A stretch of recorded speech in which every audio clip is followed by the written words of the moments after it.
Jazz Fest at Aaron Davis Hall on the campus of CCNY. Jazz is an American tradition out of New Orleans, and Harlem has a rich history of jazz that goes back to the Harlem Renaissance. But if you look around today, fewer and fewer jazz venues remain. Today's economy is certainly a factor, but jazz's popularity has declined since the days of Duke Ellington and Lil Hart and Armstrong. But will American jazz be able to survive, or will it go away along with these historic spots that once meant so much to this community? We checked in with CCNY jazz students on the topic.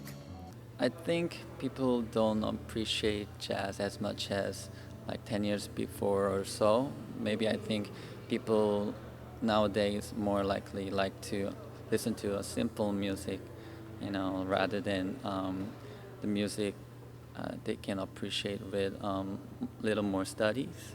Here in New York, there definitely is a sort of cluster of people who appreciate jazz when they go out to clubs and restaurants, but it is, currently more of a fringe music to appreciate if you're a listener these days. CCNY professor of jazz studies and director of the Jazz Festival, Mike Holliber, disagrees. It is appreciated. It may be harder to build an audience because I don't think jazz has that publicity machine that pop music has, or the social net, the computer net established that pop music.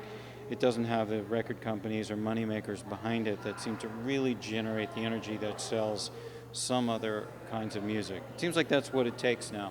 Holliber sees a shift in where jazz gigs can be found. I spent a lot of time in Europe, and the work there is very good. Audiences are bigger. I think in Korea, getting more respectful as time goes on. I think more jazz musicians are coming out.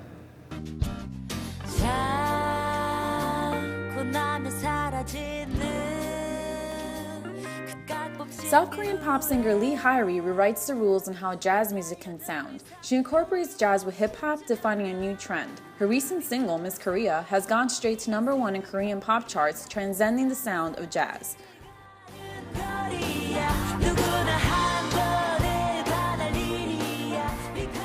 Professor Holliber, who also works as a freelance composer and pianist, says that everything, including jazz, evolves over time.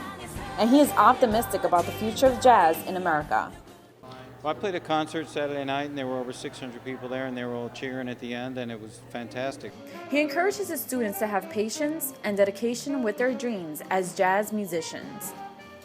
Because there's a lot of different ways that you can work as a musician once you get out of school. Not everybody ends up being a jazz star, but there's so many different places to work, a teacher at so many different levels, all the way down to like elementary school, which a lot of my friends had taught. The future of jazz in America can be debated in many ways. Despite these challenges, CCNY's jazz program continues to persevere in educating those interested in music. Jasmine Yevas at Aaron Davis Hall on the campus of CCNY.